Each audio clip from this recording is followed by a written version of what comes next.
By day, she was Marlene Dietrich, the sultry movie goddess in silk gowns. By night, she was Agent ND, a spy who spoke fluent German, snuck behind enemy lines, and broadcast messages that made Nazi soldiers desert. While Hitler watched her movies in private, she was helping the Allies destroy his army. Her FBI files were mysteriously shredded in 1980, and the government still won't reveal what she really did during those dangerous years. This is the shocking double life of the star who risked everything to fight fascism. Marlene Dietrich's story began in Berlin, but even as a child, her life was already touched by sadness. When she was just 5 years old, her father died suddenly. He had been a proud police officer and a strict man. His death changed everything. Her mother had to find work to keep the family afloat. 2 years later, her mother remarried a colonel. The wedding was quiet and formal, but one detail shocked everyone. Little Marlene wore a black dress. She was still grieving, and that black dress was her way of showing the world she hadn't forgotten her father. That mix of deep emotion and bold choices would become a part of her forever. As she grew older, Marlene didn't dream of being a movie star. At first, she wanted to be a concert violinist. She studied music at a top school in Berlin and practiced for hours every day. She pushed herself hard, chasing perfection. But then, during one intense practice session, she injured her wrist badly. The damage was permanent. Her dream was over. Still, she didn't give up. She turned her focus to acting and applied to a famous acting school. They rejected her, saying she didn't have the passion of a real artist. Most people would have stopped there. Marlene didn't. She found a private coach, started small, and kept going until someone finally gave her a chance on stage. Her film career began quietly. In 1922, she had a small part as a maid in a movie. Some say she appeared in films even earlier, though there's no official record of it. Over the next few years, she took roles wherever she could find them. Peasants, background characters, anything. In one film, she even had her first leading role. These early movies weren't glamorous, and she later tried to distance herself from them. But they were the stepping stones that helped her learn how to own the screen. Slowly, people began to notice her. While her career was taking shape, Marlene was also living a bold and rebellious life in 1920s Berlin. The city was wild back then, full of artists, performers, and people pushing boundaries. Marlene fit right in. She cut her hair short, wore men's suits, and explored her attraction to both men and women. At underground clubs, she didn't hide who she was. There were whispers about her relationships with women in the theater world. One of those whispers involved Greta Garbo. The two were often seen together, and one night they left a club holding hands, both dressed in tuxedos. Whether it was love or just part of the wild scene, it didn't matter. Marlene was discovering who she really was, and she didn't care what people thought. But things took a dark turn in the summer of 1925. That was when her connection to Garbo turned into a bitter feud. At a party filled with filmmakers and actors, Marlene, after a few too many drinks, told a cruel story. She claimed she had seen Garbo wearing filthy underclothes while they were filming together. The story spread fast and hit Garbo hard. She had always been self-conscious about her poor background, and this rumor cut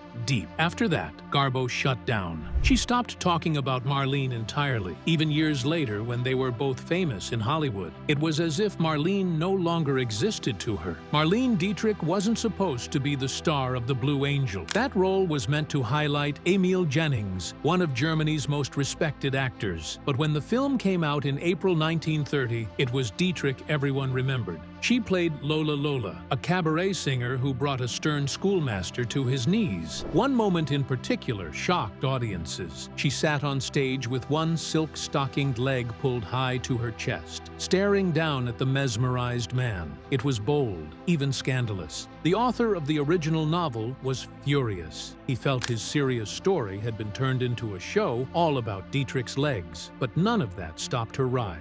After the premiere in Berlin, she left for America. She took a steamship to New York, then a train to Hollywood, where she signed with Paramount Pictures. That journey marked the start of a powerful partnership with director Joseph von Sternberg. They would make 6 more films together, and Dietrich would soon become the most famous German actor in the world. But when Dietrich arrived in the U.S., she stepped into a firestorm. Josef von Sternberg's wife, Riza, had traveled with him during the filming of The Blue Angel and suspected an affair between her husband and the new star. As soon as Dietrich landed in America, Riza hit her with 2 lawsuits, one for libel, saying Dietrich had claimed the marriage was falling apart, and another for a staggering $500,000, accusing her of stealing her husband's affection. The drama filled gossip columns, though Paramount tried to keep things quiet. The mess dragged on for over a year. In June 1931, the divorce was finalized, with a cash settlement and years of alimony. Finally, in 1932, Riza dropped the remaining charges. The scandal didn't hurt Dietrich's career. In fact, it helped shape her image as someone mysterious, dangerous, and irresistible, both on and off the screen.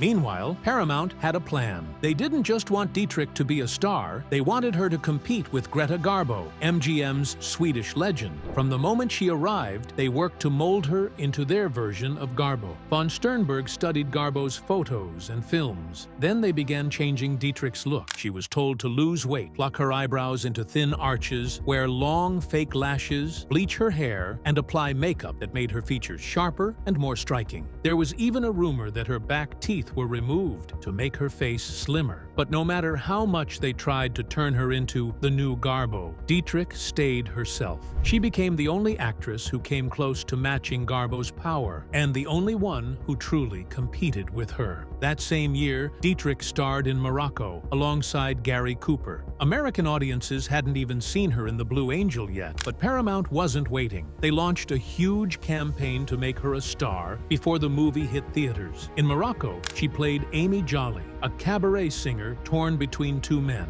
The film was a hit and earned her an Academy Award nomination, her only one. It also showed audiences what made her so unique: her mysterious look, her quiet strength, and the way she carried herself, like she knew secrets no one else did. One critic later said her performance changed how people saw women on screen. Decades later, Morocco was honored as one of the most important films in American history. But what really shocked people was a moment in that film that almost didn't happen. In one scene, Dietrich dressed in a tuxedo and top hat and sang on stage. While performing, she leaned down and kissed a woman in the audience. It was her idea to include it. The censors wanted to cut the kiss, so Dietrich came up with a clever trick. She had the woman give her a flower during the kiss, which she later handed to Cooper's character. Without the kiss, the flower would have made no sense, so the scene stayed. It became one of the first same-sex kisses shown in a major movie. At the time, it was daring. Today, it's remembered as one of the boldest moments in early queer cinema. Dietrich wasn't punished for it. Instead, her character was celebrated, which made her even more of a trailblazer. Marlene Dietrich lived a life that didn't follow the rules, and she didn't care if people noticed. Her marriage to Rudolf Sieber was nothing like what Hollywood expected. They got married in 1924, but soon after, he fell in love with a dancer named Tamara Matul. Instead of ending the marriage, Marlene welcomed Tamara into their lives. She even gave her gifts and let her help raise their daughter, Maria. The 3 of them became a strange but steady unit. Later, when Marlene moved to Hollywood, she and Rudolf lived apart, but they never lost touch. She wrote him long letters filled with juicy gossip about her co-stars and stories of her many lovers. Even though they barely saw each other, she supported both him and Tamara financially, and the marriage stayed intact until he died in 1976. It wasn't a love story in the usual sense, more like a lifelong friendship between 2 people who understood each other completely. Sometimes they even traveled together, with Rudolf, Tamara, Marlene, and whatever lover she had at the time. It was the kind of situation that made Hollywood whisper. Years later, she crossed paths with power again, this time in the White House. In 1962, she got an invitation to have drinks with President John F. Kennedy. According to theater critic Kenneth Tynan, she showed up on time, but when Kennedy greeted her, he said, "I hope you aren't in a hurry." She mentioned she had to be somewhere by 7, and it was already 6:30. Kennedy's reply, "That doesn't give us much time, does it?" Their time together was brief and private. Afterward, he fell asleep, and she had to wake him up so she could find her way out of the White House. He walked her to the elevator, dressed in nothing but a towel. As she was leaving, he turned to her and asked, "Did you ever make it with my father?" Marlene said no. Kennedy smiled and said, "Well, that's one place I'm chime in first. Whether or not she was telling the truth is still debated, but Marlene insisted she was. That wasn't her only brush with scandal. In 1939, she filmed Destry Rides Again with James Stewart, and during production, the two fell into an intense affair. Stewart was new to westerns, and Marlene was staging a comeback after being labeled box office poison. According to director Peter Bogdanovich, she later told him she got pregnant by Stewart and had an abortion without ever telling him. But not everyone agrees with that version. Some say Stewart ended things with her and left her heartbroken. One biography claimed she made up the story as payback. For years, Stewart denied anything ever happened between them. Eventually, he admitted it, but in a distant, casual way, saying it was just horsing around. People close to Dietrich claimed that being dumped hit her hard, and the rumors probably started with her. She wasn't just involved with men, though. Marlene lived openly as a bisexual woman, even if Hollywood didn't always want to see it. Her breakthrough film, Morocco, in 1930, shocked American audiences when she dressed in a tuxedo and kissed a woman on screen. But for Marlene, that wasn't shocking. It was just her. She had already spent years in Berlin's wild 1920s gay scene, where she dressed like a man, boxed for fun, and attended drag balls. She joked about her romantic life using secret nicknames. Her male lovers were her alumni association. Her female ones? The sewing circle. Rumors swirled around her female partners, and not all were denied. She shared a passionate connection with singer Edith Piaf. Some say she also had something with Greta Garbo, although both denied even meeting. One book claimed they had an affair during the making of Joyless Street, and that Garbo fell hard while Marlene didn't take it seriously. Supposedly, Garbo was so hurt that she kept all future relationships secret. There were others too: Mercedes D'Acosta, Tallulah Bankhead, and maybe even Dolores Del Rio. Photos of them together only added fuel to the fire. Marlene kept having lovers, male and female, into her 70s, never slowing down and never apologizing. Marlene Dietrich didn't live like most people. Even her way of being a mother was different. Instead of sending her daughter Maria to school like other kids, she kept her close and gave her unusual responsibilities. Maria arranged flowers in her dressing room, signed fan letters, pretending to be her mother, and heard details no child should ever hear, like stories of her mother's many affairs. Dietrich didn't even call her by name. She often just said "the child," as if to keep a bit of distance, even while sharing her deepest secrets. This odd closeness had roots in Dietrich's own childhood. Her mother used to call her Paul, hinting at how Dietrich never fully followed society's rules about gender or identity. She passed that sense of freedom and confusion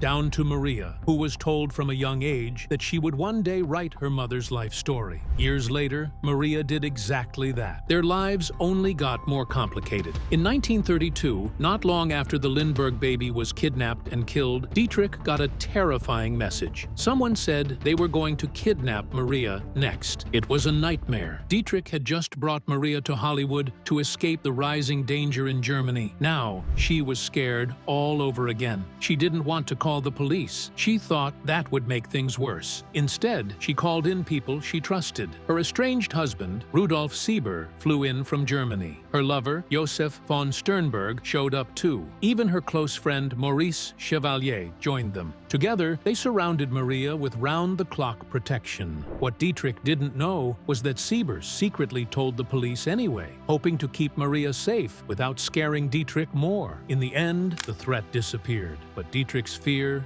never did. She stayed on edge about Maria's safety for the rest of her life. Then came the blow that nearly ended her career. In the late 1930s, Dietrich was earning more money than most actors. She got $200,000 for The Garden of Allah and an incredible $450,000 for Night Without Armor. But the movies flopped. Studios lost money. People in the industry began whispering that she wasn't worth the cost. In 1938, it became official. She was branded box office poison. Her name appeared on a list with other big stars who were suddenly seen as financial risks: Katharine Hepburn, Joan Crawford, even Greta Garbo. Her time with Paramount ended in a painful way. They paid her $250,000 just to leave. She wrote to her husband, full of anger and sadness, saying they blamed her for films that were simply bad. Nothing to do with Dietrich, she insisted, but the damage was done. Just when it looked like everything was over, something unexpected happened. A producer named Joe Pasternak, an old friend from Berlin, called with a strange offer. He wanted her to star in a Western called Destry Rides Again. Dietrich wasn't sure. She didn't think a Western fit her image, but her lover, Erich Maria Remarque, told her it could help her seem more American. That mattered to her. She was strongly against the Nazis and wanted Americans to accept her, so she took the risk. The role was a huge change. No glamorous dresses, no perfect makeup. Her character, Frenchie, was rough, funny, and tough. Her old mentor, von Sternberg, warned her, "I made you into a goddess. Now show them you have feet of clay." And she did. She sang in smoky saloons, got into bar fights, and won over everyone. The critics were stunned. Her chemistry with co-star James Stewart was electric. The film became Universal's biggest hit that year. Her song from the movie, The Boys in the Back Room, became one of her most famous. Just like that, Dietrich was back. In 1937, Marlene Dietrich got a strange offer. Adolf Hitler personally asked her to come back to Germany. He wanted her to star in Nazi propaganda films. Some said he even hoped she would become his mistress. For many actresses, this might have seemed like a huge opportunity, but for Dietrich, it was something else entirely. She hated the Nazi regime, and she said no. That answer came with a price. Hitler was furious. He banned all her movies in Germany and accused her of being close to Jewish people. Still, he kept a secret copy of her most famous film, The Blue Angel. He watched it in private, even while his government destroyed the others. It was his favorite. Soon after rejecting Hitler, Dietrich began a new chapter. In March 1937, she took the first step toward becoming an American. 2 years later, she gave up her German citizenship entirely. The Nazis called her a traitor, but she didn't care. She embraced her new country. She was proud to be American, and later said the thing she was most proud of in life was getting the Medal of Freedom for helping during the war. Dietrich didn't just talk the talk. She went where few others dared. In 1944, she joined the USO and began touring with American soldiers, but she didn't stay in safe cities. She performed on front lines in North Africa, Italy, France, and even inside Germany. In one place, it was so cold she got frostbite. General Patton once said she was worth more than a whole division because of how she lifted the soldiers' spirits. Her shows had music, jokes, and a cheeky mind-reading trick taught to her by Orson Welles. Some found it too bold, but the troops loved her. She also visited wounded soldiers in hospitals and raised money to help Jewish refugees. Director Billy Wilder later joked that Dietrich saw more frontline action than General Eisenhower himself. But while she was entertaining troops and fighting the Nazis with her voice and presence, something darker was happening back home. Her sister, Elizabeth, was running a cinema and a food canteen just steps away from the Bergen-Belsen concentration camp. The place mainly served SS officers. Dietrich's grandson later said there was no way her sister didn't know what was going on so close by. After the war, when the British Army freed the camp, a strange meeting happened. A beautiful woman in a U.S. uniform arrived and said, "I'm Captain Marlene Dietrich, part of General Omar Bradley's staff." She asked to see her sister. A British officer drove her to meet Elizabeth, who had been peeling potatoes in the canteen. The reunion was emotional, but complicated. At first, Dietrich tried to protect her sister. She told Allied officers not to mention their family tie in public. She hoped to shield Elizabeth from trouble. But everything changed when she found out her sister actually supported the Nazis. Elizabeth called them people of moral integrity. That was too much. Dietrich cut her out of her life completely. From that day forward, she told everyone she was an only child. In interviews, and even in her autobiography, she repeated the lie. Most people believed her. Even biographers did. Behind closed doors, the sisters had limited contact until Elizabeth died in 1973. But publicly, Dietrich erased her. While all this was happening, Dietrich was also helping in more secret ways. She worked with the Office of Strategic Services, the OSS. They recruited her because she spoke German fluently, knew European culture well, and was famous enough to go unnoticed in war zones. She recorded messages and songs meant to shake enemy enemy morale. Her most powerful weapon was her voice. In 1944, she recorded songs like Lily Marlene, a sad tune about a soldier and his love. It made German troops homesick and restless. Even the Nazis noticed how much it affected morale. They tried to ban the song, but soldiers demanded it back. They missed it. Dietrich's songs were broadcast on secret stations that pretended to be German. They reached far behind enemy lines, but she didn't stop at songs. She spoke on the radio too. In one bold message, she said, "Hitler is an idiot." She said it clearly, loud enough for German ears. That single sentence could have gotten her killed, but she didn't back down. Her goal was to make German soldiers doubt what they were being told, and it worked. By the end of the war, many no longer trusted Nazi radio. Around this time, the FBI had been watching Dietrich. They were suspicious of her travels and contacts, but instead of getting nervous, she did something unexpected. She offered to help. She said she could use her contacts in Europe to gather intelligence. She was already performing in newly freed towns. She used those trips to pass along what she saw. The FBI accepted. Just like that, she went from someone they watched to someone they worked with. Years later, much of what she did for U.S. intelligence was erased. In 1980, the FBI destroyed a large portion of her files. No one knows exactly why. Some think it was because she had been involved in missions that were still too sensitive to reveal. Whatever the reason, the missing files leave big questions about the full scope of her work. But some things are clear. She risked her life for her beliefs. She used her fame to fight evil, and she stayed loyal to the country she chose, even when it meant turning away from her own family. When she received the Medal of Freedom, she said it meant more to her than all her films. France gave her the Légion d'honneur, too. She was more than a movie star. She was a fighter. And even today, much of what she did remains a mystery, hidden in destroyed files and forgotten broadcasts, carried only by the memory of her fearless voice. In early 1944, the beaches of Anzio were still soaked with blood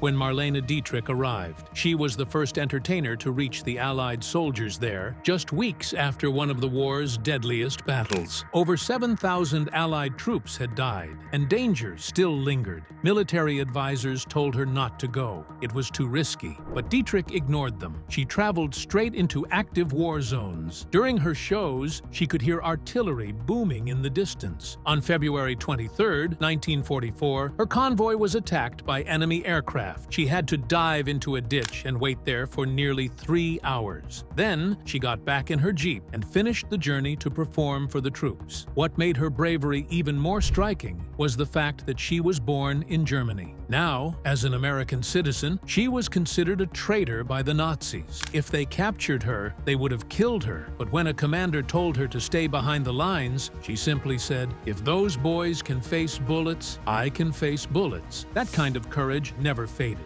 Just a few months later, she began another USO tour, this one lasting 11 months. She joined soldiers right after D-Day and stayed with them through some of the war's hardest months. In December, during the Battle of the Bulge, she got the flu. Her fever reached 104 degrees, but she kept going, taking penicillin shots between shows. That winter was brutal. She performed in freezing tents close to the front lines. She washed her clothes in helmets full of melted snow and used her gown as a pillow. In February 1945, a shell hit near her stage in Germany and blew it apart. She joked, "I guess they're not music lovers," and kept performing. Her dedication wasn't just about showing up, it was about how far she went. From 1944 to 1945, she did over 500 shows. Sometimes she'd perform 3 or 4 times a day in different locations. She didn't stick to safe areas. She always wanted to reach the troops who were far out and often forgotten.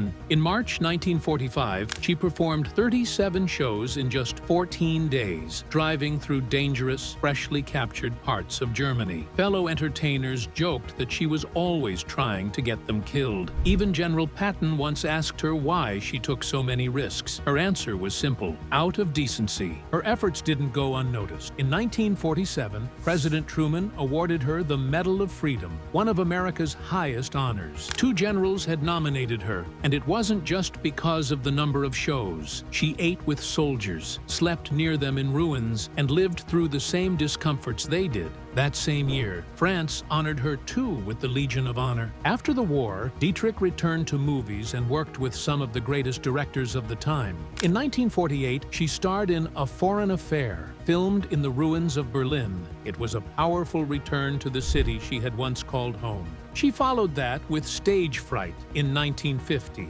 working with Alfred Hitchcock, who let her decide how she should be lit and filmed. Later, in Touch of Evil, she proved she could still steal scenes, even in small roles. Her career was back on track, but her health was starting to decline. By the mid-1960s, the signs were clear. At 64, she was diagnosed with cervical cancer. She beat it, but her legs began to suffer from poor circulation. The pain became constant. Still, she refused to slow down. She relied more on painkillers and alcohol just to keep performing. In 1973, she fell on stage in Maryland and badly injured her thigh. A year later, she broke her other leg. The pain only got worse, but she kept going, refusing to show weakness. Then, in 1975, everything changed. During a show in Sydney, Australia, she fell again and broke her thigh bone. This time, it was the end. The injury was too serious, and with her previous leg problems, recovery was almost impossible. She would never perform on stage again. The woman who had once danced through war zones now had to say goodbye to the spotlight. After that fall, Dietrich stayed mostly out of sight. She made one final film appearance in 1979, singing in Just a Gigolo with David Bowie. It was a short moment, but a fitting farewell for someone who had started out in smoky Berlin cabarets. Then came the final blow. In 1976, her husband of 53 years, Rudolf Sieber, died of cancer. They had lived apart for much of their marriage, but they never divorced. She always considered him her one true love. His death broke something in her. She withdrew completely and spent the rest of her life in a small Paris apartment. She barely saw anyone except for family and staff, but even in solitude, she stayed connected to the world, making calls to friends and world leaders. Her phone bills sometimes ran over $3,000 a month.